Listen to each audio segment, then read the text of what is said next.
Shalom dan selamat pagi saudara-saudari. Selamat bergabung kembali dalam Sunday service kita, baik secara in person maupun online. Ya, mari kita persiapkan hati kita sebelum kita masuk dalam hadiratnya Tuhan.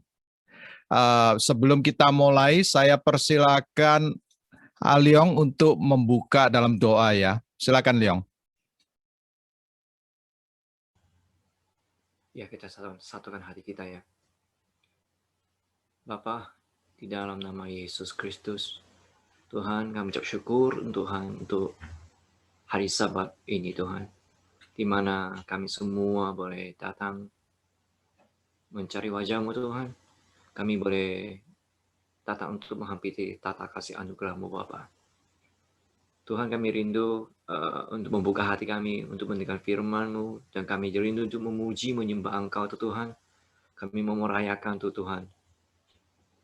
Kami mau meninggikan Engkau Tuhan, dengan segenap hati kami hari ini Bapa. Kami minta berkat hadirat-Mu Tuhan, ada di rumah kami masing-masing. Kami minta Roh Kudus-Mu bekerja Tuhan, tanpa batas dan Tuhan setiap daripada kami Bapa. Kami rindu biar ada pengurapan dari Tuhan, pewahyuan dari Tuhan berturun kehidupan setiap daripada kami Tuhan. Biar iman kami boleh mengalami suatu terobosan dalam kehidupan setiap daripada kami Tuhan. Dan kami rindu mengalami Engkau secara pribadi Tuhan. Ada perjumpaan secara pribadi dalam kehidupan setiap daripada kami ini Tuhan. Terima kasih Bapa yang menyerahkan ibadah kami dari awal sampai akhir ke dalam tangan-Mu Tuhan. Tuhan yang ini waktu-Mu Tuhan. Biar Tuhan yang bekerja melalui firman-firman yang akan Tuhan tabur dalam kehidupan setiap daripada kami. Kami mengatakan doa kami di dalam nama Yesus Kristus. Haleluya. Amin. Amin. Terima kasih Brother Aliong. Yen, share screen kamu masih on. Ya. Mari saudara-saudari kita persiapkan hati kita. Kita mau masuk dalam hadirat Tuhan melalui worship dan pujian kita. Saya persilakan Sanctuary.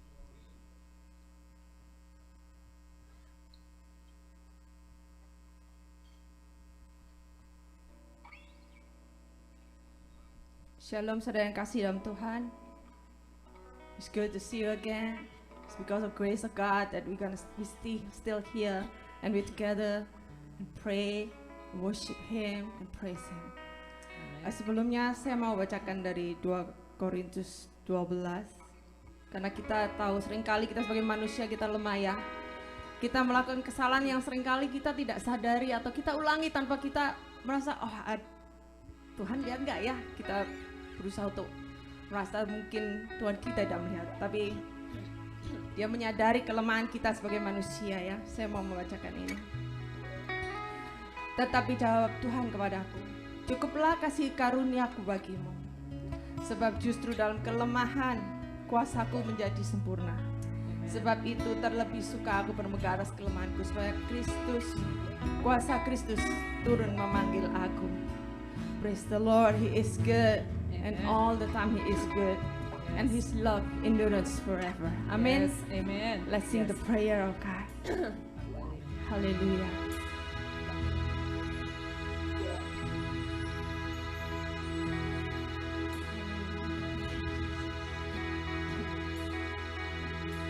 The word of Christ passed down to generation. The Son of God teaching us to pray. I confess, Father, have your will in me completely. We wholly trust your faithful improvisation. Amazing grace, mercy for us sin.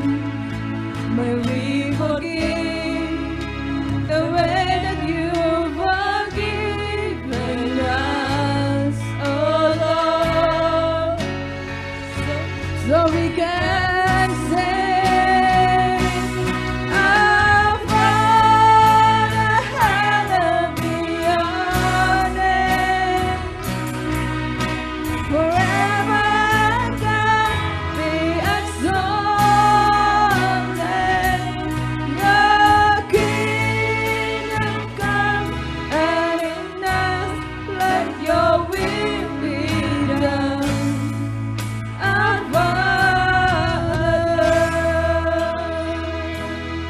lead us from the valley of temptation. Deliver us from the evil one. Lord, you reign, and here we stand victorious in your name. Together we pray. Our Father, hallowed be your name. Forever God be exalted. Your kingdom come, and in us let your will be done. Our Father, let's sing it again. Our Father, hallowed be your name. Forever God be exalted. Your kingdom come, and in us let your will be done. Our Father,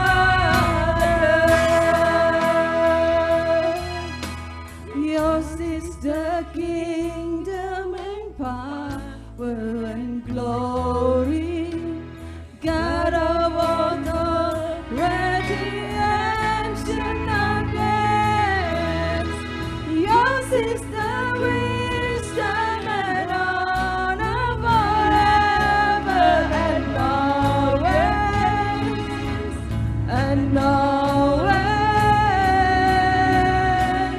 Yours is the kingdom and power and glory, God of authority and goodness.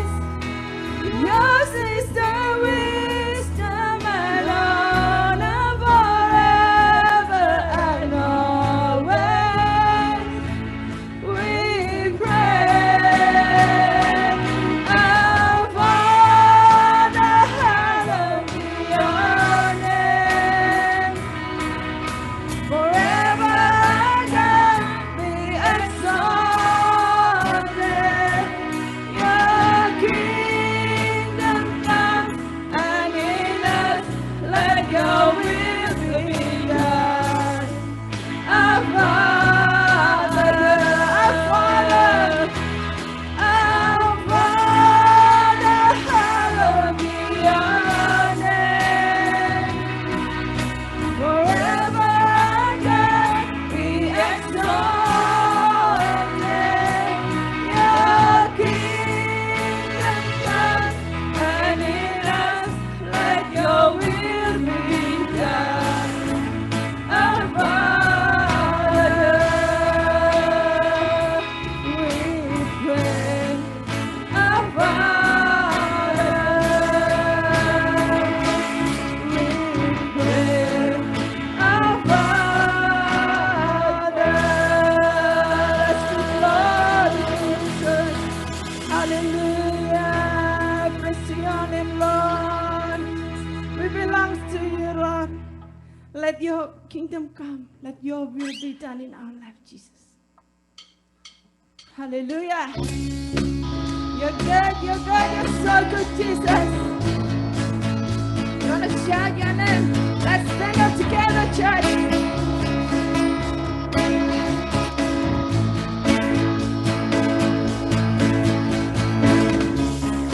Here I am before you, falling in love and seeking your good, knowing that your perfect grace has brought me to this place. Because of you, I really love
kasih Tuhan.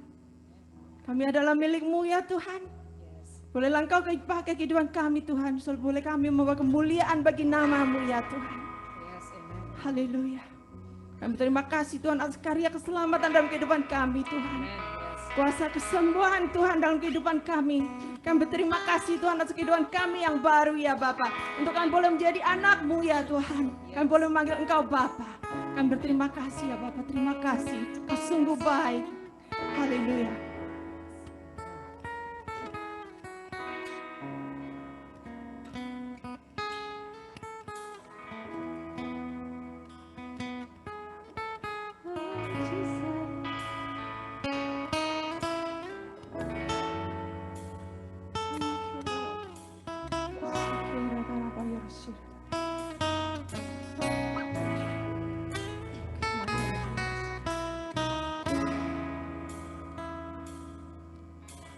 Kasih yang terindah,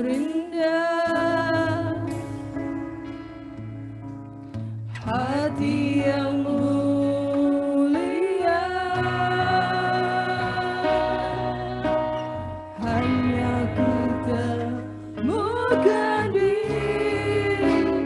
dalam-Mu,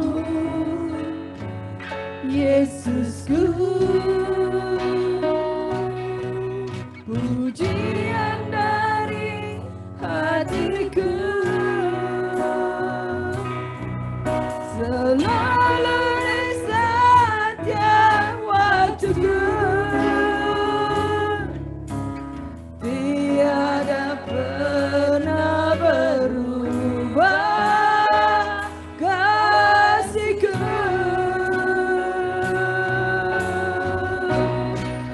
Karya terbesar dalam hidupku, pengorbanan-Mu yang selamatkanku.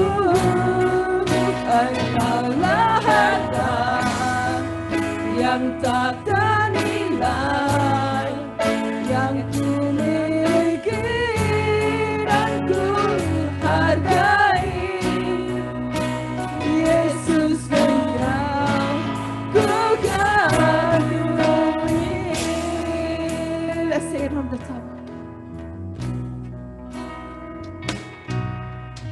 Kasih yang terindah, hati yang mulia,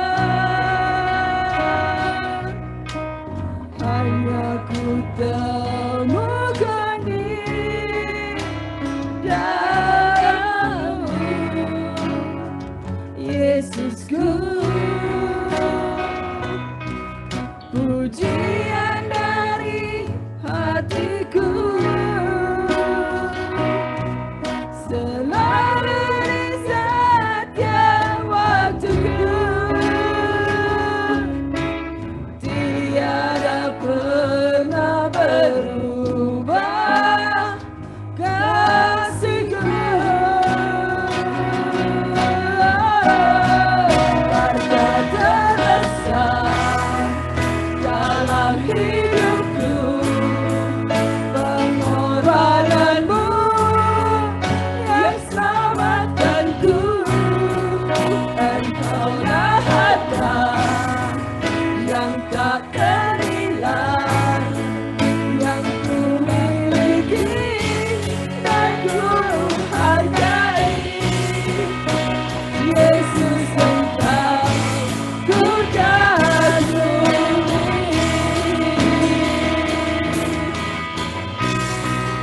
Karya terbesar dalam hidupku, pengorbanan-Mu yang selamatkanku. Engkaulah harta yang tak ternilai, yang ku miliki dan ku hargai. Yesus, Engkau ku kagumi.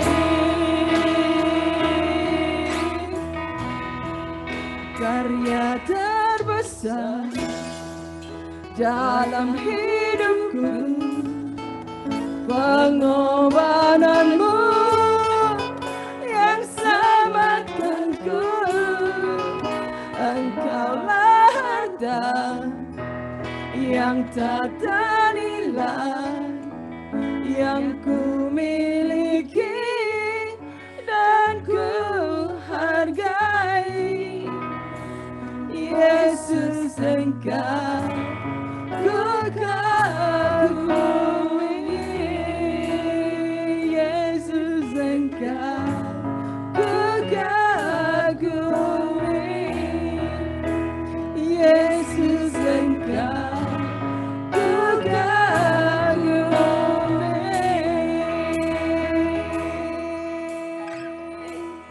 Kami kagum akan Engkau, Tuhan. Serakaya terima ya rezeki kita rabai rezeki. Seramahai kita ya rabai rezeki kita rabai rezeki. Rama ya rezeki ya rezeki rama ya rezeki rabai rezeki rabai. Shekeranan manira. We worship you, Jesus. We worship you, Jesus. Sekerana ya rezeki kita ya rabai rezeki.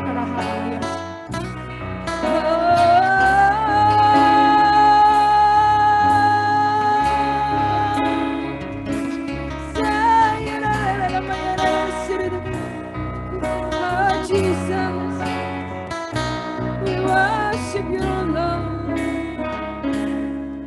Ku masuk ruang Maha Kudus dengan darah anak domba.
Jesus Christus. You are holy, Lord. You are our God Almighty. We thank you for this beautiful morning. We thank you for your beautiful presence. We thank you for your beautiful grace. Terima kasih Tuhan untuk pagi hari ini. Kami boleh menikmati segala sesuatu karena kasih karunia-Mu sudah Kau curahkan dalam kehidupan kami, Bapa. Berkatilah kami pagi hari ini, Tuhan. Dengan hati yang rela, dengan hati yang mau untuk dibentuk dan diarahkan untuk tujuan hidup yang mulia, ya Bapa.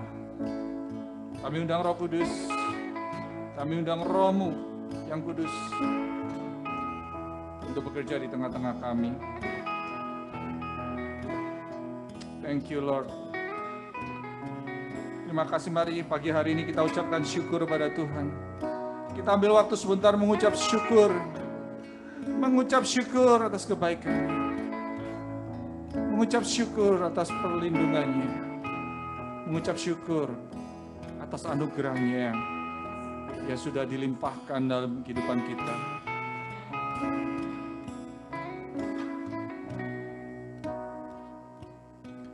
Worthy is the Lamb, worthy is the Lamb, you are holy,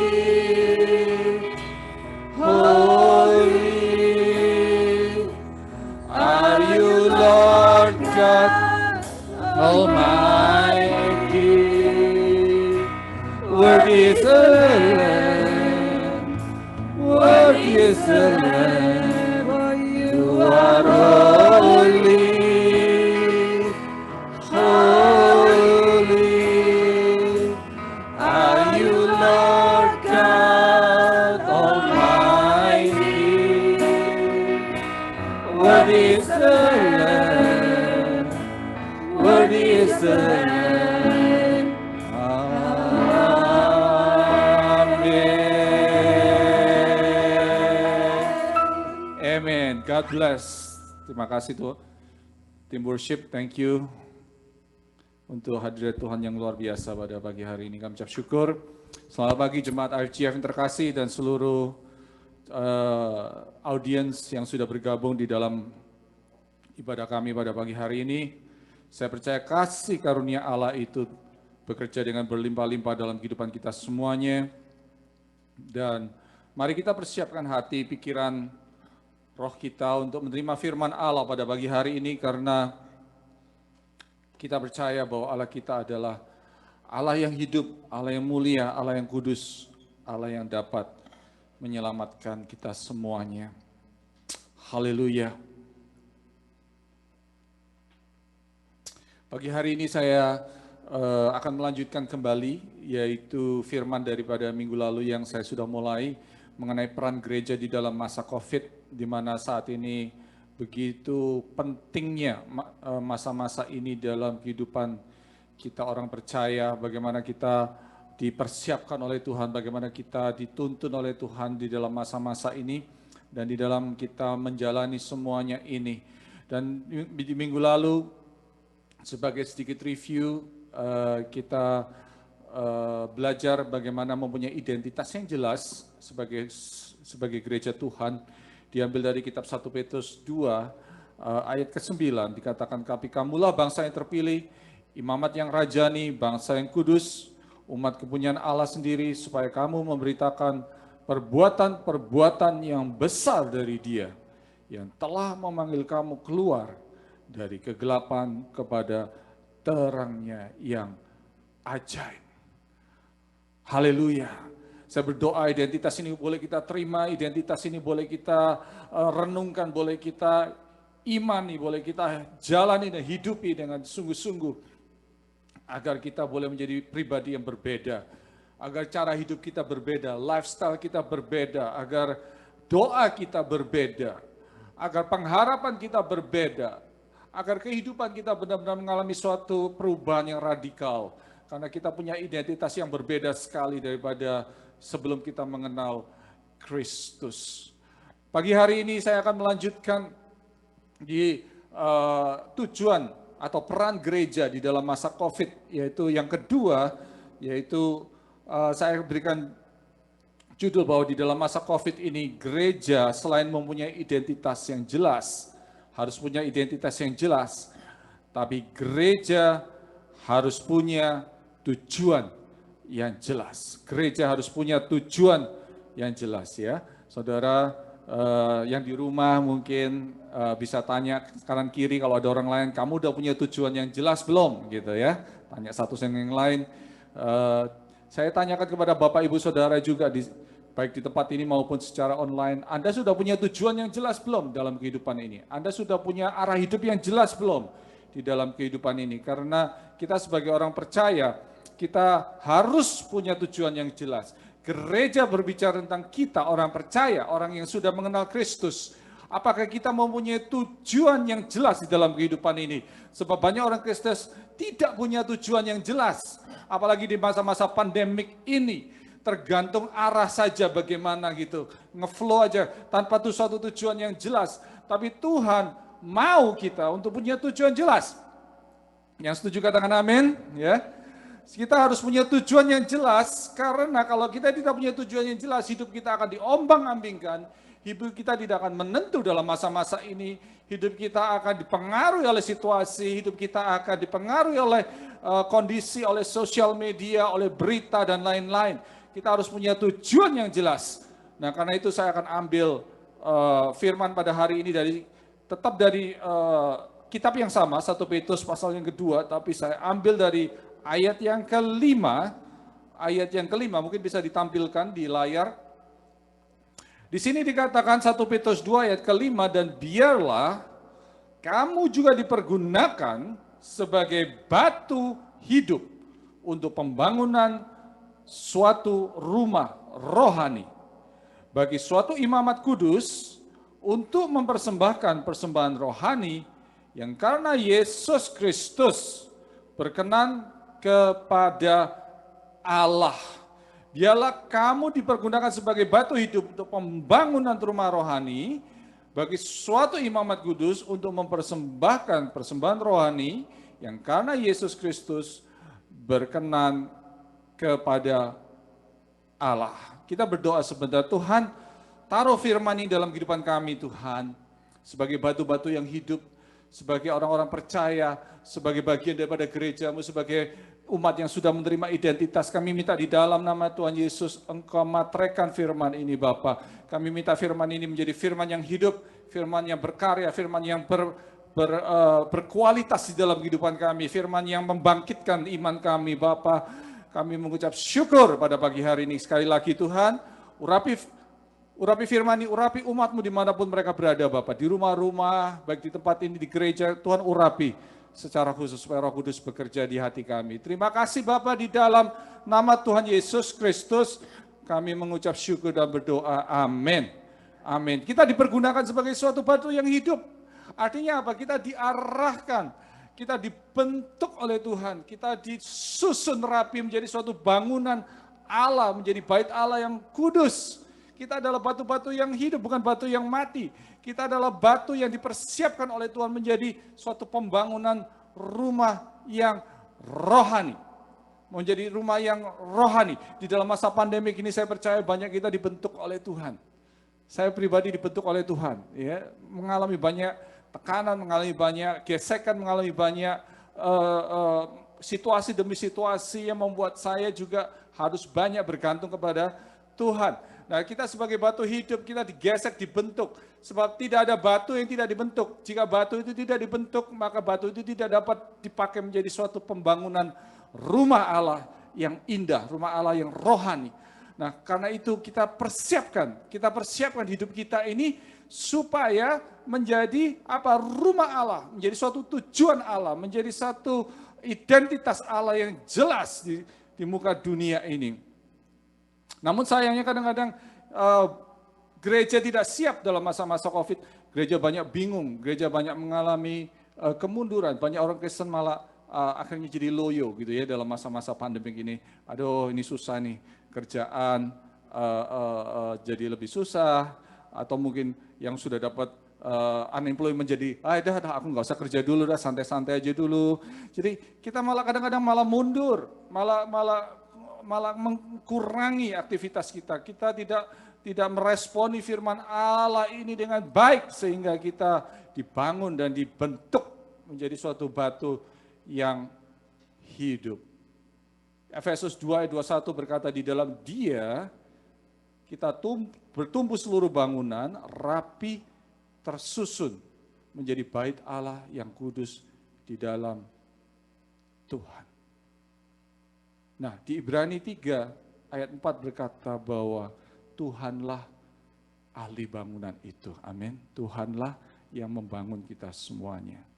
Bukan hanya membangun gerejanya, tapi juga membangun rumah tangga kita, keluarga kita, ya, kehidupan kita, pelayanan kita. Tuhan yang membangun semuanya itu bagi kita. Namun kadang-kadang kita berpikir, aduh pastor, ini masa pandemik lagi susah, nanti dulu deh gitu ya. Saya pikirin dulu keluarga saya pikirin dulu kerjaan saya pikirin dulu rumah saya pikirin dulu kehidupan saya, anak saya, dan sebagainya. Namun firman Tuhan, saya diingatkan kembali pada waktu merenungkan firman di 1 Petrus 2 ini, saya diingatkan kembali di kitab Hagai, bahwa Allah memerintahkan umatnya untuk membangun rumah Allah. Ya, Allah rindu untuk membangun rumahnya. Ya, dikatakan begini, kitab Hagai pasal 1 ayat kedua, beginilah firman Tuhan semesta alam, bangsa ini berkata, sekarang belum tiba saatnya, belum tiba waktunya. Belum tiba waktunya untuk membangun kembali rumah Tuhan. Maka datanglah firman Tuhan dengan perantaraan Nabi Hagai, bunyinya, apakah sudah tiba waktunya bagi kamu untuk mendiami rumah-rumahmu yang dipapani dengan baik? Sedang rumah ini tetap menjadi reruntuhan. Rumah Tuhan tetap menjadi reruntuhan. Oleh sebab itu, beginilah firman Tuhan semesta alam. Perhatikanlah keadaanmu. Perhatikanlah keadaanmu. Kamu menabur banyak, tetapi membawa pulang hasil sedikit. Waduh, capek ya. Kerja 12 jam, dapatnya nggak banyak gitu. Kerja bakti. Iya kan? Kemudian apa?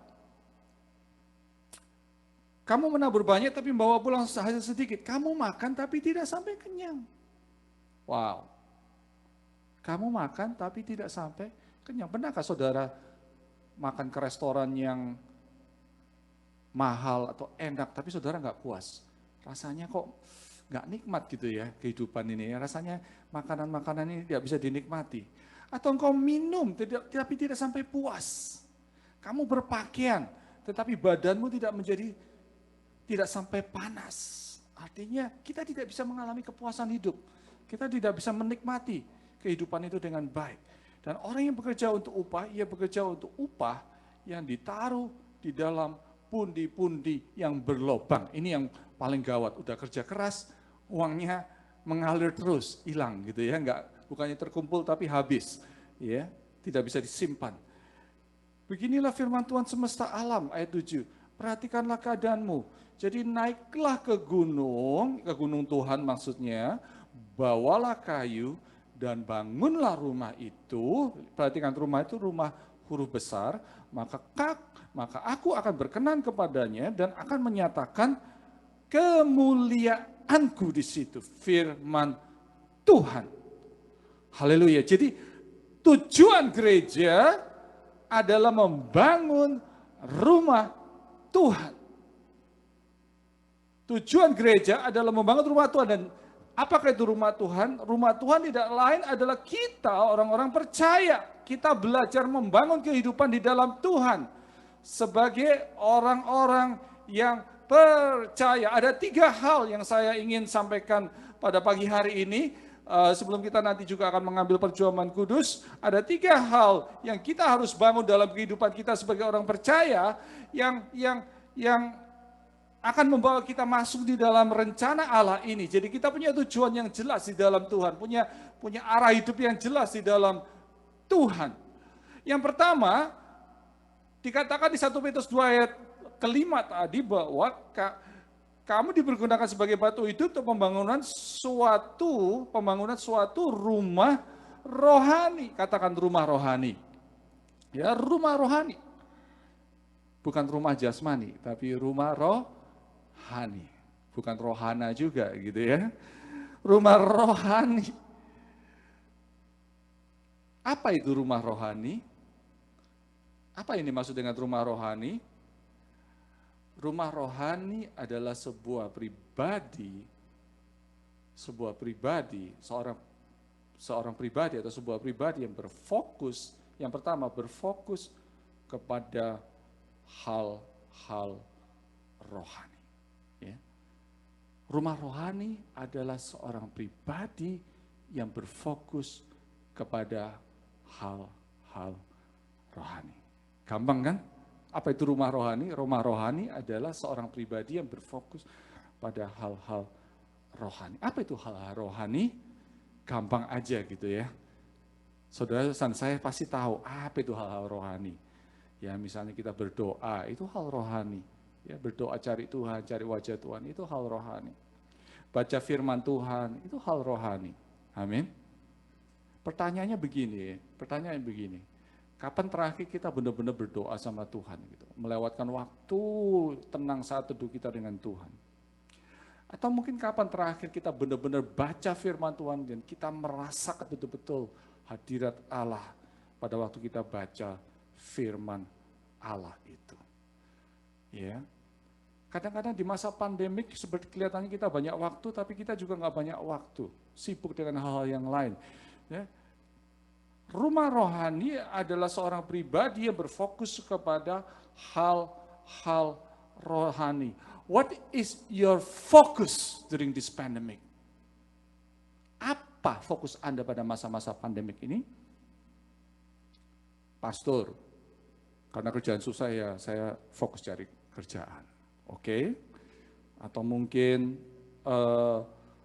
saudara mungkin ada anggota keluarga yang sakit, fokus untuk merawat orang yang sakit dan sebagainya. Apa fokus kita di dalam masa-masa pandemik ini? Saya pribadi, saya akui, saya juga mengalami pergumulan. Setiap kali membaca firman itu, kalau dulu kelihatannya enak gitu, cepat, tapi sekarang ini kayaknya kering gitu ya, masa-masa pandemik ini. Rasanya kok susah gitu ya. Dapatnya itu juga gimana gitu, nggak bisa benar-benar ada satu ini. Tapi tetap firman Allah ini adalah suatu akar kehidupan. Seperti dikatakan Pastor Sujono 2 minggu lalu, kita harus belajar berakar di dalam firman. Tidak ada pilihan, sebab firman itu adalah Allah sendiri. Ada bedanya antara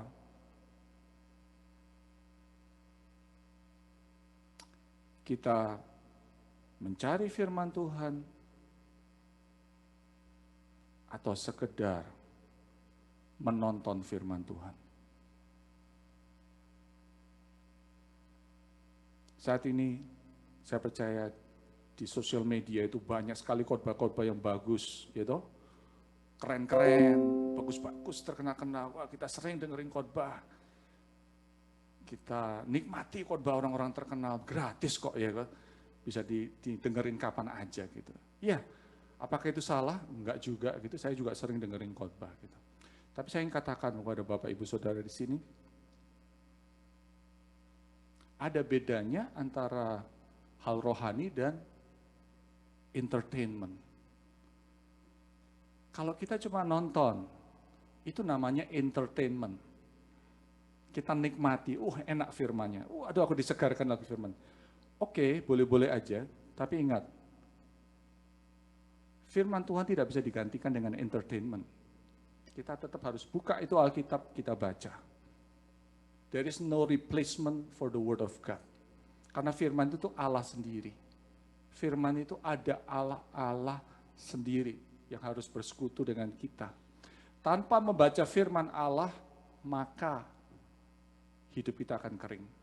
Pada saat kita mendengar, ya kita merasa dikuatkan, tapi setelah itu kita akan kering lagi. Kenapa? Karena hanya firman Allah yang bisa membasahi kehidupan kita ini. Apalagi kalau dengerin lagu rohani ya, enak banget gitu ya rasanya ya. Wih, keren-keren di sosial media, di YouTube gitu. Mantap-mantap, saya juga seneng gitu dengerin bagus-bagus.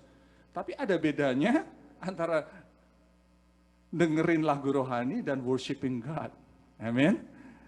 Anda mendengarkan itu, you entertain yourself. Tapi Anda belum tentu menyembah Tuhan. Kita cuma nikmat, suaranya bagus, musiknya keren, gambarnya keren sekali gitu. Sampai saya beli monitor yang gede supaya saya bisa nikmati semuanya gitu. But that's entertainment. That's not worshiping. That's not worshiping God. Saudara dan saya, kita dituntut untuk mencari hal-hal yang rohani, bukan entertainment. Amin.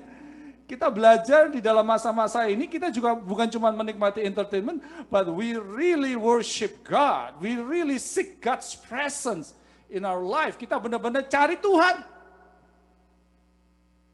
bukan cari entertainment. Duh, pastor, saya udah dengerin khotbah 3 jam loh hari ini. Ya boleh-boleh aja. But did you read the word of God? Did you fellowship with God Himself? That's the difference. Carilah hal-hal yang rohani, amin. Bukan yang bersifat sementara, bukan yang bersifat entertainment. Coba kalau wifi saudara putus misalnya, saudara bisa tetap nyembah Tuhan enggak? Saudara masih tetap menikmati hadirat Tuhan enggak? Saudara masih bisa menikmati kasih Tuhan enggak gitu? Pada waktu sosial media itu berhenti, how is your relationship with God? Jadi kita harus bedain antara hal rohani dan hal jasmani. Nah itu bisa masuk kategori hal-hal jasmani. Ada orang yang senang sekali nonton khotbah, nonton puji-pujian. Sekali lagi mungkin nggak salah, but the question is, will that build your relationship with God? Are you growing in your faith? Apa Anda jadi bertumbuh imannya karena itu? Do not let yourself being deceived by the technology of the world. Ya, jadi karena kelihatannya semuanya keren, semuanya kelihatan baik, tapi belum tentu itu dari Tuhan. Selain berfokus pada hal-hal rohani, kita juga harus bertumbuh di dalam hal rohani. Menjadi rumah rohani artinya kita bertumbuh. Katakan bertumbuh. Ya, bertumbuh itu artinya apa? Growing, berbeda gitu. Saya diberkati itu firman Tuhan hari Rebo beberapa minggu lalu, temannya Roy itu, siapa Pastor Yudi namanya ya. Dia memberi sharing suatu khotbah berjudul kedewasaannya, meninggalkan sifat kanak-kanak gitu. Saya setuju sekali itu dengan firman itu. Saat diambil dari 1 Korintus 13. Saya berdoa dalam masa pandemik ini, semua anak Tuhan bertumbuh. Amin. Saya berdoa dalam masa pandemik ini, semua anak Tuhan bertumbuh. Bukan hanya sekedar melewati masa pandemik. Ada 2 pilihan, either kita bertumbuh atau kita tambah jauh sama Tuhan. Tidak bisa di tengah-tengah. Ya, either kita bertumbuh atau kita tambah jauh sama Tuhan. Nah, masa pandemik kita ditantang, kita meninggalkan sifat kanak-kanak dan bertumbuh, atau kita tetap di level yang sama dan kita tidak bertumbuh, tambah jauh dengan Tuhan.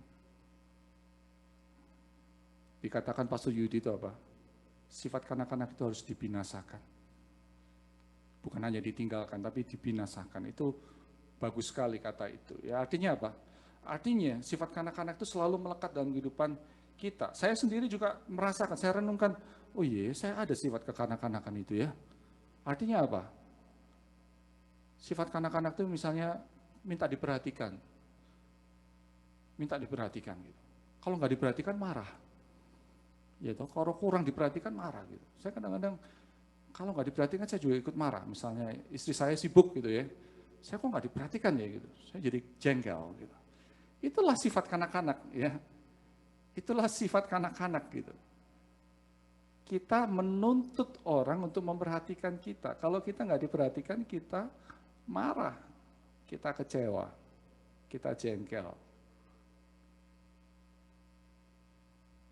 Kita tidak bisa menerima realitas. Kalau doa-doa kita tidak dijawab, kita jengkel sama Tuhan. Kenapa Tuhan gak jawab doaku? Kenapa Tuhan gak mau mengikuti apa yang aku mau? Itulah sifat kanak-kanak. Itulah sifat yang harus kita tinggalkan, kita binasakan. Karena sifat itu akan membuat kita tidak bertumbuh di dalam hal-hal yang rohani. Di dalam menyikapi penderitaan ini, kita belajar mempunyai sikap yang benar. Kita tidak lagi bersifat seperti kanak-kanak. Kita tidak bersifat menuntut, mementingkan diri sendiri, atau ngambek. Gitu. Pastor Tony nggak perhatikan saya, ngambek. Sorry ya, sekarang di dalam masa pandemik ini, so many things has to be done. Kalau saudara ngambek misalnya, mungkin saya nggak ada waktu untuk ngurusin udah. Saya juga banyak urusan gitu. Ya saya serahkan sama Tuhan aja gitu ya. Jadi kita jangan memelihara sifat kanak-kanak itu sehingga kita akhirnya malah menjauh dari Tuhan, malah menyalahkan Tuhan, menyalahkan orang-orang di sekitar kita. Kita belajar untuk hidup dewasa, bertumbuh. Itulah, kita belajar menjadi rumah yang rohani. Yang kedua, kita membangun suatu rumah yang sangat penting pada masa-masa ini, yaitu dinamakan rumah doa. Rumah doa. Di dalam Yesaya 56, ayat ke-7, dikatakan di situ, mereka akan kubawa ke gunungku yang kudus dan akan kuberi kesukaan di rumah doaku. Aku akan berkenan kepada korban bakaran dan korban sembelihan mereka yang dipersembahkan di atas mezbahku. Sebab rumahku, rumah Tuhan akan disebut apa? Rumah doa bagi segala bangsa. Pada masa pandemik, prayer is the key, is the essential thing in our life. Di dalam masa pandemik ini, doa itu benar-benar menjadi suatu esensi kehidupan. Kalau kita meninggalkan rumah doa itu, kita akan mengalami banyak sekali masalah. Kalau kita tidak berkonsentrasi dalam hal yang esensi ini, maka kita akan digoncangkan. Kita melihat sekarang begitu banyak goncangan di dunia ini. Kita lihat apa yang terjadi di India. Kita lihat terjadi apa di Myanmar. Kita melihat bahkan juga di Amerika. Kita melihat apa yang ada di Indonesia banyak digoncangkan. Bencana alam, kapal selam dan sebagainya. Saat ini banyak negara digoncangkan oleh Tuhan. Kalau kita tidak berdoa, kalau kita tidak membangun hubungan dengan Tuhan, maka hidup kita akan digoncangkan juga oleh dunia ini. Dan Tuhan berjanji, ya, apa yang dapat digoncangkan akan digoncangkan. Itulah kesempatan kita untuk membangun hubungan dengan Tuhan. Prayer is not a duty. Prayer is not an activity, but prayer is a relationship dengan Tuhan. Kalau kita tidak membangun doa, tidak membangun hubungan dengan Tuhan pada masa pandemik ini, maka hidup kita akan goncang. Hidup kita akan goncang. I'm sorry to say here, setiap minggu kita mendengar, si A meninggal, si B meninggal, si C meninggal, si D meninggal. Every week. Orang-orang kita tahu, orang-orang kita kenal, teman-teman mungkin, SMP, SMA. Life is tough. Hidup ini nggak gampang. Penderitaan sedang ada di mana-mana. Tadi kan doanya Brother Alyong, kita ini jangan sampai keliru tentang penderitaan. Kalau kita menderita untuk berbuat baik, maka kita menerima upahnya. 1 Petrus, 2 Petrus bicara banyak tentang penderitaan. Penderitaan, kalau kita keliru menyikapi penderitaan, maka kita akan keliru menghadapi kehidupan ini.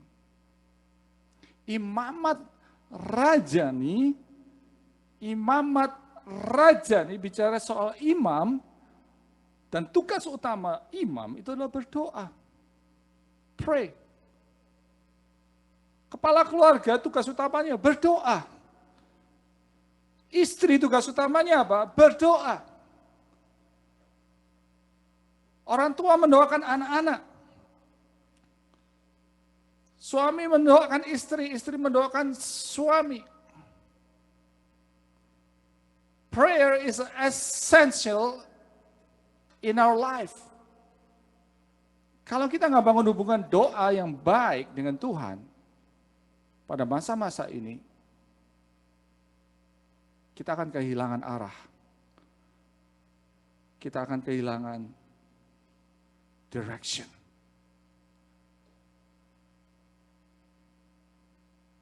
Imamat raja ini juga bicara tentang akses khusus. Raja. Kita bisa bertemu dengan Raja dari atas segala raja. Ibrani 4 berkaca tentang menghampiri tahta kasih karunia Allah di dalam doa.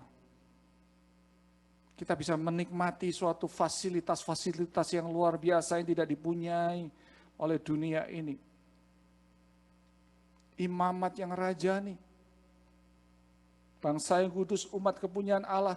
Why kita tidak take advantage fasilitas yang kita punyai?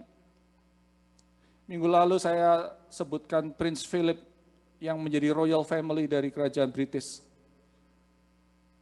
Sejak dia menjadi prince, dia mempunyai fasilitas yang luar biasa, bisa naik pesawat, bisa kemana saja seluruh dunia, punya otoritas yang luar biasa.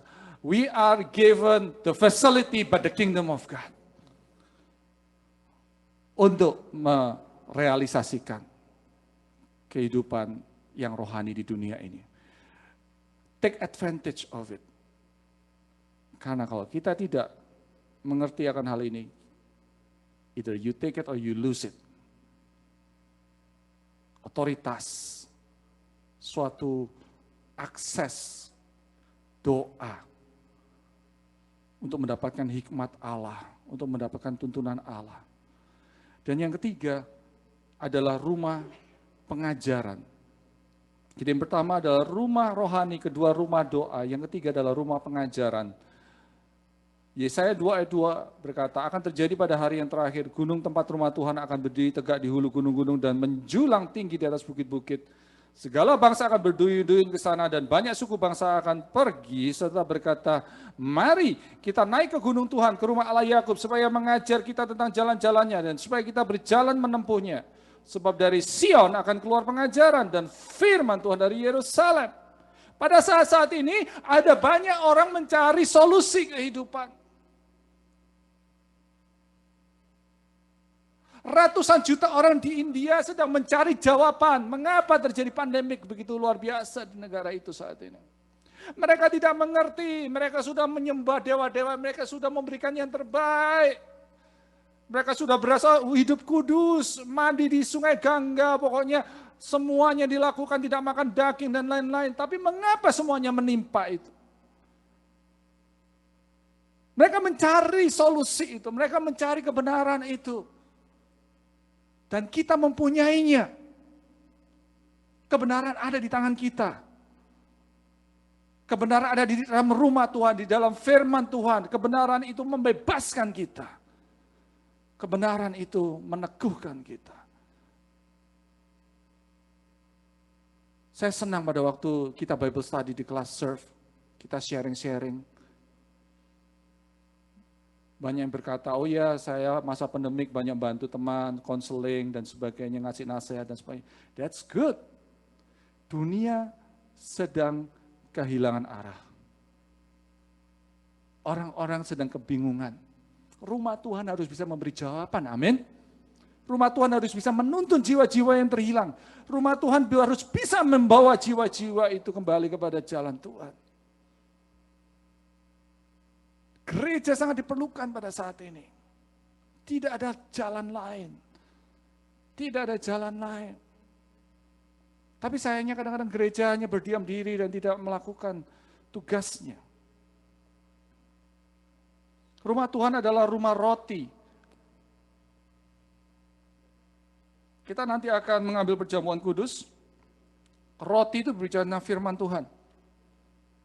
Kota Bethlehem itu hanya rumah roti, the bread, house of bread. Roti melambangkan firman Tuhan. Dunia memerlukan hikmat atau solusi yang ilahi dari atas. Dunia itu udah nggak bisa lagi mengandalkan pengetahuannya karena mereka semua bingung. Kok virus bisa muncul di situ? Loh tadi dipikir udah beres kok bisa keluar lagi? Kok bisa berubah? Dunia hanya bisa menduga-duga tapi tidak punya solusinya. Yakobus 3 berkata, hikmat yang dari atas adalah pertama-tama murni, selanjutnya pendamai, peramah, penurut, penuh belas kasihan, buah-buah yang baik, tidak memihak dan tidak munafik. Dunia sedang bingung. Dan mereka menyalahkan siapa saja yang bisa disalahkan. Mereka protes, mereka stres, mereka pukul orang, tembak orang, karena mereka tidak tahu lagi apa yang harus dilakukan. We have the answer. Kita punya jawabannya semuanya itu. Pagi hari ini, saya mau tutup firman ini di dalam kitab Hagai pasal kedua, mulai ayat yang ke-7. Berkata demikian, sebab beginilah firman Tuhan semesta alam, sedikit waktu lagi, maka aku akan menggoncangkan langit dan bumi, laut dan darat. Wow, kalau saya nangkepnya maksudnya ya, atau mungkin salah saya nangkep. Tapi kalau saya nangkepnya, pandemik ini is not the only problem. Betul nggak sih? Goncangan itu bisa dari apa aja. Bisa goncangan ekonomi, bisa goncangan gempa bumi, bisa goncangan mental, dan lain-lain. Atau politik.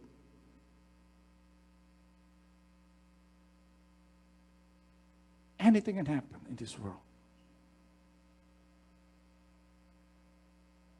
Aku akan menggoncangkan segala bangsa, sehingga barang yang indah-indah kepunyaan segala bangsa datang mengalir.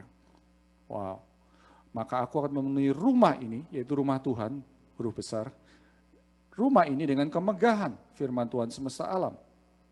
Kepunyaankulah perak dan kepunyaankulah emas. Demikian firman Tuhan semesta alam. Adapun rumah ini, kemegahannya yang kemudian akan melebihi kemegahannya yang semula, firman Tuhan semesta alam. Dan di tempat ini Tuhan, aku akan memberi damai sejahtera, demikian firman Tuhan semesta alam. Dengan kata lain, hanya rumah Tuhan yang benar-benar yang akan mengalami perlindungan Tuhan, mengalami kecukupan, mengalami damai sejahtera. Dan orang akan cari itu. Mereka juga nggak bisa cari di dunia lagi. Hanya di dalam rumah Tuhan. Are we ready to build the house of God? Apakah Anda sudah berfungsi dalam rumah Allah ini? What is your purpose in life? Saudara sudah tahu nggak tujuan hidup saudara untuk apa? There's a timing for everything. Segala sesuatu indah pada waktunya. Pada waktu saya dengar papi saya sakit, saya percaya Tuhan mengizinkan semua itu. It's God's timing. Semuanya ada waktunya. Kita tidak tahu waktu Tuhan, kita hanya bisa hidup di dalam rencananya Tuhan. Jangan ganti-ganti rencana Tuhan dengan rencana kita. Kita akan stres. Tapi izinkan rencana Tuhan terjadi. Amin. Izinkan rencana Tuhan yang terjadi dalam kehidupan kita. Maka engkau akan melihat kemuliaan Tuhan akan dinyatakan pada masa-masa ini. Jangan keluar dari jalur Tuhan. Jangan keluar dari rencana Allah. Tinggal tetap menjadi bagian dari rumah Tuhan, menjadi batu yang hidup, yang dibangun, disusun rapi. Jangan komplain, jangan melarikan diri, jangan menyalahkan keadaan. Learn to follow God's purpose di dalam kehidupan ini. Banyak kita meronta-ronta, nggak tahan. Jangan kita lari, kita ikuti saja. Maka Tuhan akan menyatakan kemuliaannya kepada kita. Amin. Saya panggil pemain musik bisa maju ke depan. Kita siapkan, kita mengambil perjamuan kudus pada pagi hari ini. Yuk, kita mengarahkan hati kepada Tuhan. Biarlah firman ini bekerja dalam kehidupan kita. Biarlah mungkin teguran ataupun peringatan dari Tuhan ini boleh membangunkan roh kita kembali di dalam gerejanya. Agar di masa-masa pandemik ini, gereja tidak akan lemah, gereja tidak akan tertidur, gereja tidak akan mengalami suatu kemunduran, tapi gereja Tuhan akan bekerja dengan luar biasa. Saya senang sekali tadi lagu yang berkata, karya terbesar dalam hidupku, pengorbananmu yang selamatkanku, engkaulah harta yang tak ternilai, yang kumiliki dan kuhargai. Yesus, engkau kukagumi. Besar dalam hidupku, pengorbananmu yang selamatkanku, engkaulah harta yang tak ternilai, yang ku miliki dan ku hargai. Yesus, engkau ku kagumi. Karya terbesar. Saya ajak dimanapun kita berada, kita nyanyikan lagu ini. Dalam hidupku, pengorbananmu yang selamatkanku, engkaulah harta yang tak ternilai, yang ku miliki dan ku hargai. Yesus, engkau ku kagumi.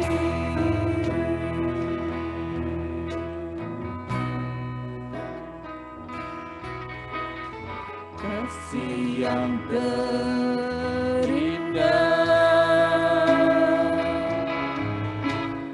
hati yang mulia, hanya ku temukan di dalam-Mu. Yesusku, pujian dari hatiku, selalu di setiap waktu, tiada pernah berubah kasih-Ku.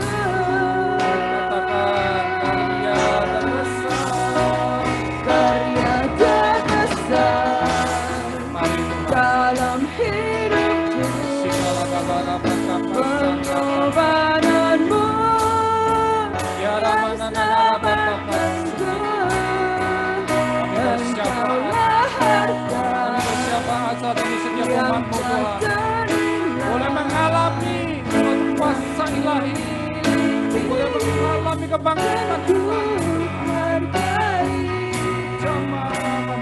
Yesus, engkau kagumi.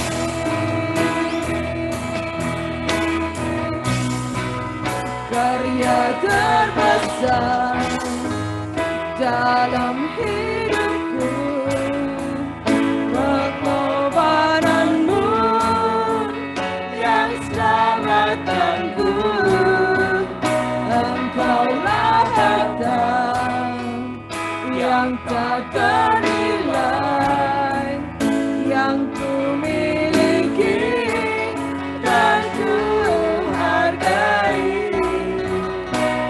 Yesus, engkau ku kagumi. Yesus, engkau ku kagumi. Yesus, engkau ku kagumi.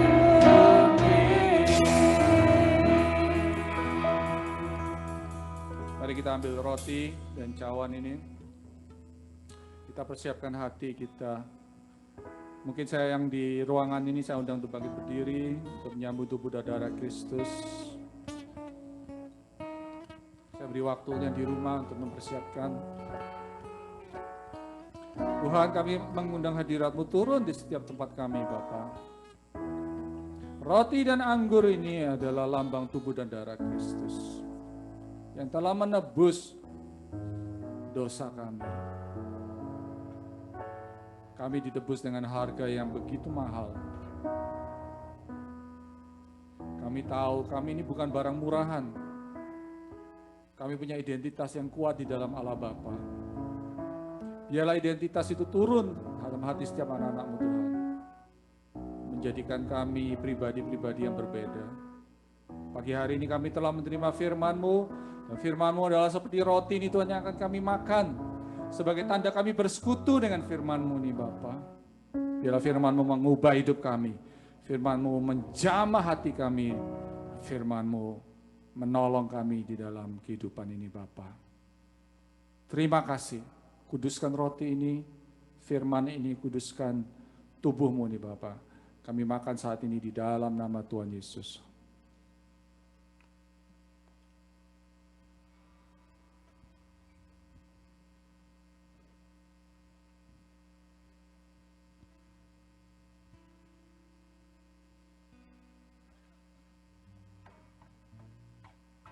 Kita nikmati persekutuan yang indah dengan Tuhan. Terima kasih Bapa.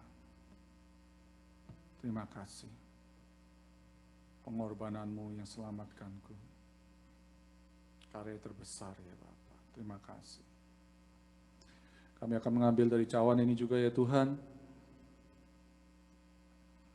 Cawan ini adalah darah-Mu yang kudus ya Bapa. Melambangkan darah-Mu yang kudus. Oleh darah-Mu ini Tuhan kami diselamatkan. Bukan hanya diselamatkan, tapi kami dibebaskan juga dari segala kutuk. Kutuk dosa, kutuk sakit penyakit, kutuk kemalangan, kemiskinan, kutuk penderitaan, kutuk kematian. Kami telah ditebus dan lunas dibayar harganya. Terima kasih oleh kuasa darah Yesus. Kami telah menjadi ciptaan yang baru. Menjadi imamat rajani, bangsa yang kudus, umat kepunyaan Allah. Terima kasih Tuhan. Pagi hari ini, pada saat kami bersekutu dengan kuasa darah-Mu,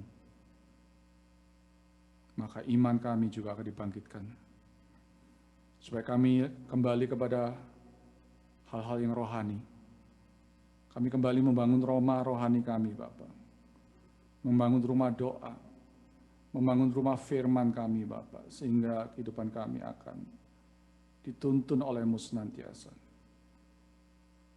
Terima kasih, sucikan, kuduskan cawan ini, Bapak. Di dalam nama Tuhan Yesus, kami akan minum bersama-sama. Haleluya.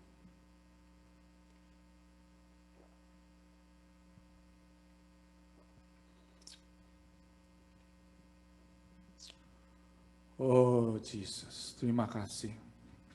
Terima kasih. Terima kasih Yesus. Terima kasih.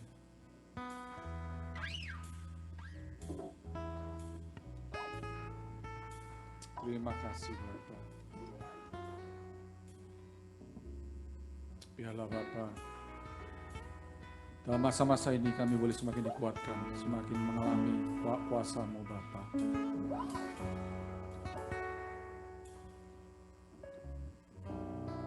Terima kasih Bapa.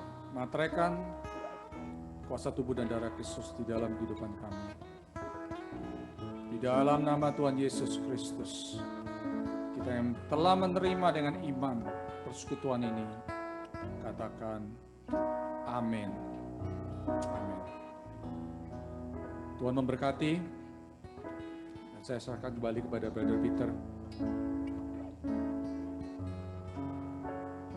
Terima kasih Pastor yang telah melepaskan firman Tuhan.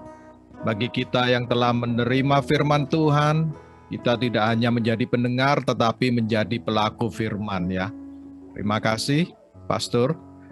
Mari kita lanjutkan worship kita melalui pemberian dan tithing kita ya. Saya persilakan Brother Solihin.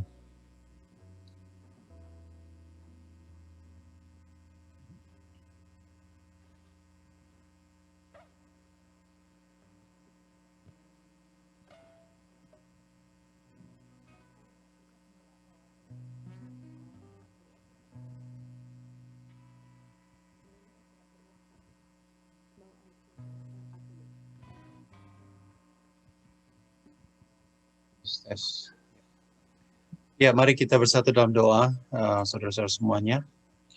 Bapak, terima kasih atas firman-Mu pada pagi hari ini, Tuhan, yang kembali mengingatkan kami, Tuhan, kami sebagai batu-batu hidup, pembangunan rumah-rumah rohani, rumah doa, Tuhan, dan juga rumah pengajaran. Biarlah Engkau, Tuhan, yang senantiasa terus menuntun kami, ya Bapak, khususnya di masa-masa pandemik ini, biar kami semakin lagi dekat dengan Tuhan.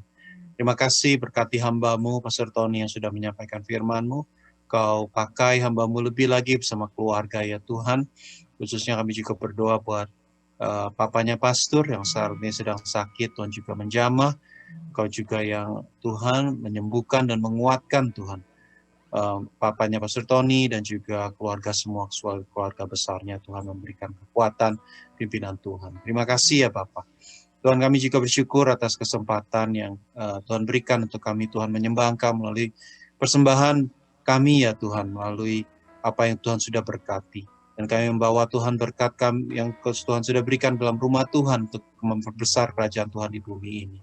Dan kami memberi dengan hati penuh sukacita, karena kami tahu semua yang kami terima yang baik adalah daripada Tuhan. Terima kasih Tuhan, kami memberi dengan hati yang penuh sukacita di dalam nama Tuhan Yesus, kami berdoa dan mengucap syukur. Haleluya. Amin. Amin. Terima kasih, Brother Solihin. Sedikit pengumuman bagi saudara-saudari. Selesai ibadah ini kita masih ada Sunday School, yaitu jam 12, tetapi jam 11.45 kita sudah online. Diharap saudara-saudari, Bapak Ibu untuk membantu anak-anaknya agar mereka dapat join dengan kelas Sunday School mereka. Ya. Kemudian hari Sabtu ini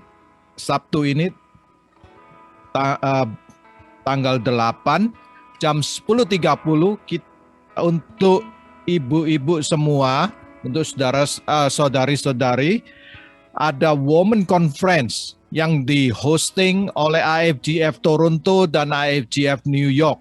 Dan pembicaranya adalah Pastor Stefanus Sujono. Ya, 2 minggu yang lalu kita sudah mengenal dia.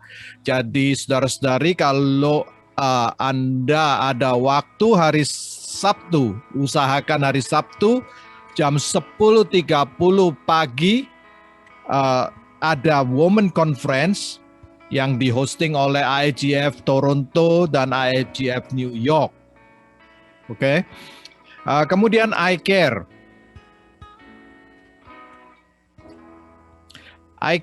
Disciple Jesus Mei 10, iCare Grace Mei 14, Long Island Mei 22, Target Mei 24, dan terakhir Overcomer Mei 29. Untuk jamnya silakan, jam dan tempatnya silakan hubungin iCare leader Anda. Ya. Terakhir, happy birthday ya Jeremiah Manopo. Bagi yang nggak tahu, itu anak saya. Jadi kalau ada birthday di keluarga kita, ada titipan atau kiriman, bisa disampaikan pada Manopo Foundation. Ya. Kedua, Kenneth Cihaja, Kenny, ini anaknya Solihin dan Lili Wijaya, ya, luar biasa. Kemudian Rafa Loren, anaknya Bapak Benny. Pak Benny ada di sini. Happy birthday Pak Benny untuk Rafa Loren ya.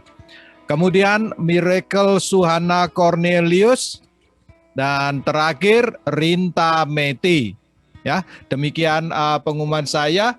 saya kembalikan ke Century. Silakan Century.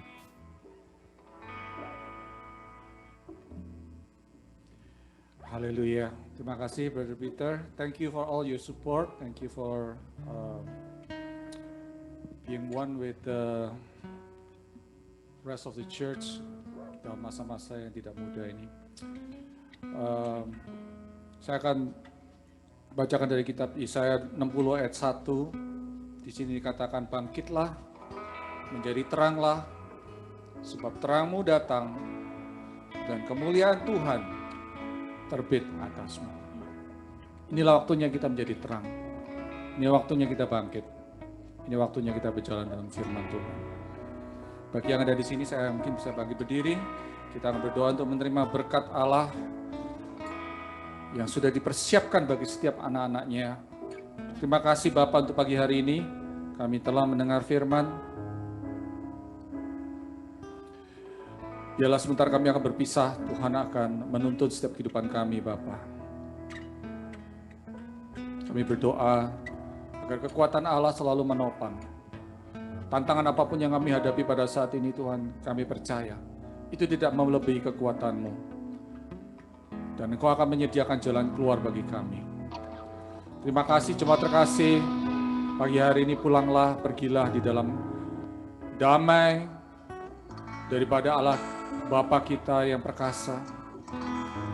Pergilah di dalam sukacita kekuatan dari Yesus Kristus. Dan pergilah saat ini dengan penyertaan hikmat daripada Roh Kudus. Sehingga kau boleh menjadi terang dimanapun kau berada. Dalam pekerjaanmu, dalam rumah tanggamu, dalam pelayananmu, dalam kehidupanmu.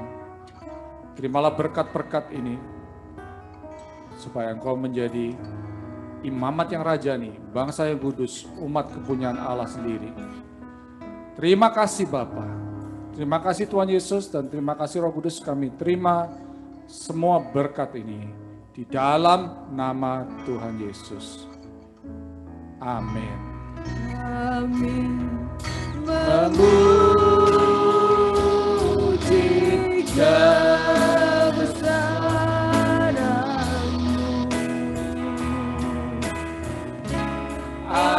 Ajar Tuhan, ajar Tuhan,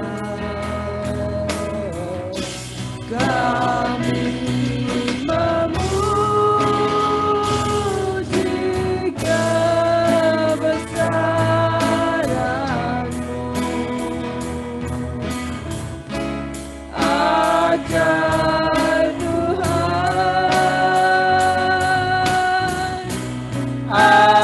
ajaib Tuhan, ajaib Tuhan,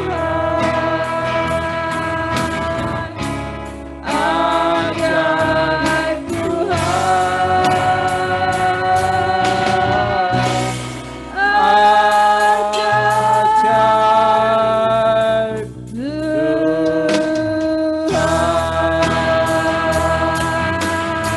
Haleluya. Amin. Happy Sunday, happy birthday bagi merayakan. Tuhan memberkati. Amin.